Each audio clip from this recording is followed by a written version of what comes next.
cái tha nhâm collagen tới sạch sạch nhâm tam kê đaiแต่เหมือนอดขึ้นคล้ายได้จังแมนตัวแต่ยามาคล้ายแบบมันพอเลยนะบนใต้เธอใจเหอประเภทคอลลาเจนในบ้านตรำเตอแมนเอาแต่เคยเปียกคอลลาเจนคือบ้านประโยชน์โดยที่นี้มีนแถมจำนวนเด่นกับนี้กูแต่เมื่อมนหนังติ่งตีมุ้ยคอลลาเจนไทป์ยิ่งแต่คอลลาเจนคือมีนเฉินประเภทแมนแตนให้ประเภทมุ้ยนั่นคือมีนหมกเงียบเซ็งนี้อุติฮอแทนประเภทคลาดคือสมัยไปช่วยดอจังสละบนใต้บนเนี่ยแต่นี้จังมันสบายสมูทตังแนนมีนสมหนาวไหมคือเธอการคอลลาเจนไทป์1จมูกหนังไทป์3ตีปีแต่ละประเภทไฮโดรไลเซตคอลลาเจนยิ่งประเภทคอลลาเจนในเกมใบเตจีโมเลกุลโตได้เอาคล้วนเยอะงี้สรุปក្នុងការស្រូបយកទៅប្រើប្រាស់ប្រភេទណាngayដែលមានប្រសិទ្ធភាពលឿនជាងគេទី3មើលទៅលើបរិមាណ collagen ដែលយើងទទួលបានតាមការស្រាវជ្រាវប្រភេទ hydrolyzed collagen ហ្នឹងគឺយើងត្រូវការតែ 2.5 ក្រាមឯក្នុងមួយថ្ងៃដើម្បីទទួលបានផលបើមើលទៅឃើញតែជាងហ្នឹងណាកុំទិញខាតខំផឹករាល់ថ្ងៃដែរប៉ុន្តែផឹកអត់គ្រប់ចំនួនហ្នឹងហ្នឹងទី4មើលទៅលើប្រភេទ collagen យើងត្រូវជ្រើសរើសប្រភេទ collagen ណាដែលមានការស្រាវជ្រាវច្រើនច្បាស់លាស់តាមវិទ្យាសាស្ត្រមិនចេះតែព្រាវទេ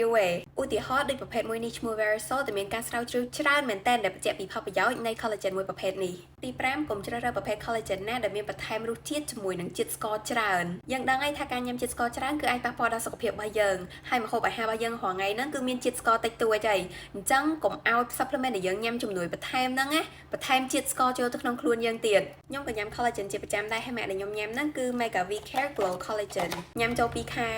អានេះប្រអប់ចាស់មួយថ្ងៃមួយកញ្ចប់ចាក់ចូលទៅក្នុងទឹក250 ml ក្នុងមួយកញ្ចប់នេះមាន Verisol 2.5 ក្រាមបរិមាណគ្រប់គ្រាន់ហើយមានបន្ថែមជាតិស្ករឯវាជាប្រភេទ bioactive collagen ដែលចូលទៅក្នុងខ្លួនយើងទៅហើយទៅប្រាប់កោសិកាស្បែកយើងឲ្យផលិត collagen បន្ថែមទាំង type 1ជាមួយនឹង type 3អញ្ចឹងពេលទិញ collagen បើចង់ឲ្យបានផលកុំភ្លេចមើលទៅលើ5ចំណុចនេះ